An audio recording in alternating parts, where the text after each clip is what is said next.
Dig into some acid music, or should I say some junglist? Tune in 3 till 6 in the morning. She sounds of the chilling 102.9.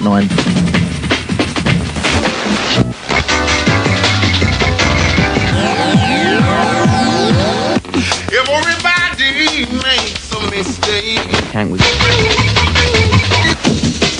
As you mix it down, it's the weekend rush. Rush FM is one of 5 pirate radio stations broadcasting from a 60s tower block council estate in Hackney. With a range as far as Southend on a good day, they transmit a selection of rave music to a sizable following. Unfortunately, it's illegal, and for the past 2 years they've played an elaborate game of cat and mouse with the council, the police, and the Department of Trade and Industry, all determined to close them down. Each and every Friday night, check it out without a doubt. Rose's Nights Watch. You can ask anyone in Hackney, right, how long they've been waiting for something to get fixed in their house, but they're quite willing to spend a lot of money to get a helicopter out to get 2 gizzards off a roof. That's what I say anyway, you know what I mean? I'm not hurting no one. Now, alarming evidence of the lengths radio pirates have taken to protect their stations. They've turned the tops of London tower blocks into fortresses. Police and council officials made the discovery when they tried to break into an apparently empty council flat in Hackney. In Hackney, in East London. The council are there to protect their property, In East London. the DTI to protect the radio frequencies, and the police to keep the peace. On this occasion, all 3 joined forces used a helicopter and plucked the pirates from the tower block roof at the dead of night. Isn't it like Miami Vice and all that? What are you reckon?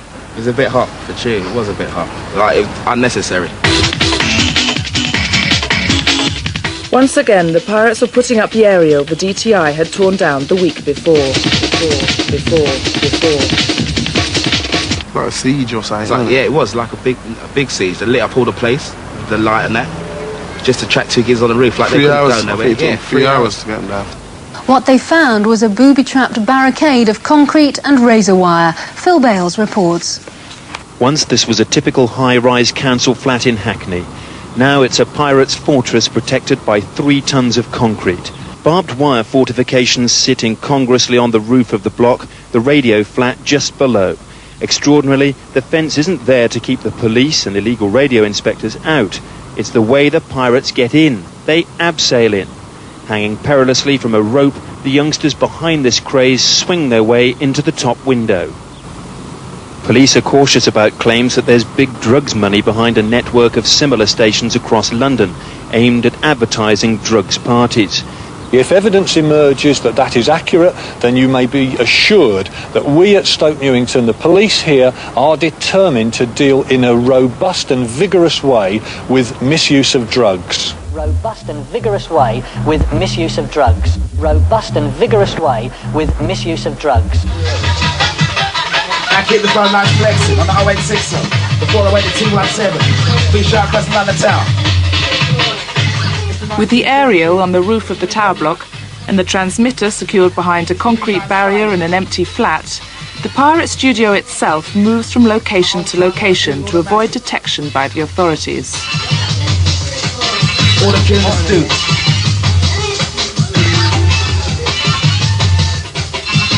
As we come and mix down the style.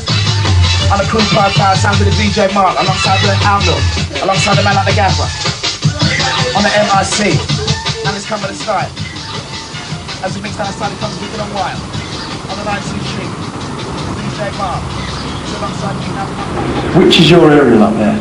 Well, the 2 on the right hand side, the 2 on the scaffold poles. So you lumbered all that up, yeah, in the lift, through the roof.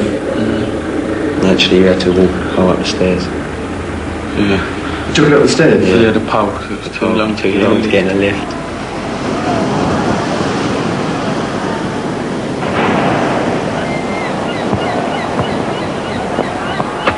Yeah, what they did is they couldn't get past the padlock to the top edge, and so they've bent the aluminium cover sufficiently to be able to climb through, squeeze through the gap.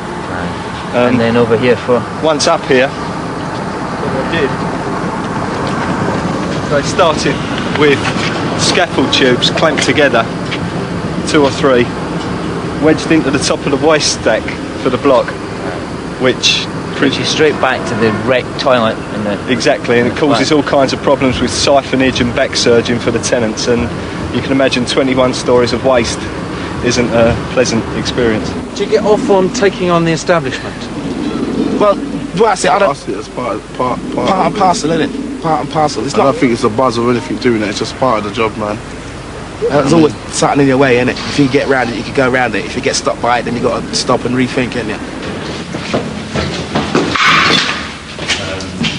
A very common feature of these places is that the toilet pan is smashed off in order to drop cables down the soil stack and pick them up as they pass by to bring the cables into the flat to the operating equipment.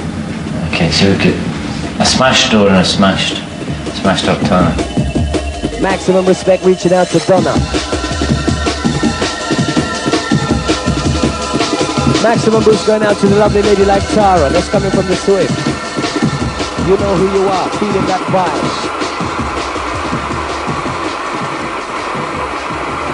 Outside the Donna, he's coming to the class station.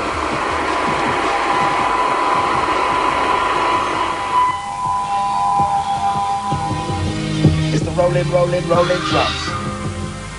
It's the sounds of 19.3 bass. Now listen up to the mix, here it comes. Hi, hello Clive. We've got that UBR for you on 88.76 megahertz. We think it's in about 189 degrees from here. Yeah. Okay then. Bye now. Well, this is a transmitter that we seized from the top of a house, and as you can see, it's totally self-contained on this rafter. But as we had to remove the rafter as well, the transmitter came away with it. Well, this is a pirate radio transmitter completely enclosed within this cake tin, and as you can see, it's entirely fitted in this cake tin, but I think this, more than any other example that I've got today, emphasises how crude the pirate radio transmitters can be, and this one was no way it was going to keep on its frequency and thereby caused interference to other services from within this cake tin, cake tin, cake tin, cake tin. So supposing you found, though, that your frequency was bleeding into an emergency frequency or another radio frequency, what would you do? Get it fixed. Change frequency. When I first come on here, we was on another pirate radio's frequency in South London. So I just changed the frequency. It's easy. Just go down to the rig doctor and he does it for you. The rig doctor? Yeah, it was. What's a rig doctor? It's an engineer who builds all the stuff. Top man, top geezer. Now, since the Broadcasting Act of 1990, it can be an unlimited fine or 2 years in jail, and my staff have got the ability to prosecute those people who run stations, who advertise on stations, and who supply stations. And also we've got the ability to seize and gain forfeiture of all the equipment used in pirate stations, including the records and tapes. And that in itself is really quite a strong deterrent for people. No, there ain't one station out there that gives the people what they want. Legal station. Not one legal station. It's play the music that we want to play. I don't tune into anything. People can phone up and ask for a certain record to be played and we'll play it for them. We'll phone up and give their mate a shout on the other side of London or something like that, and we'll do it for them. It's buzz really for being on air as well.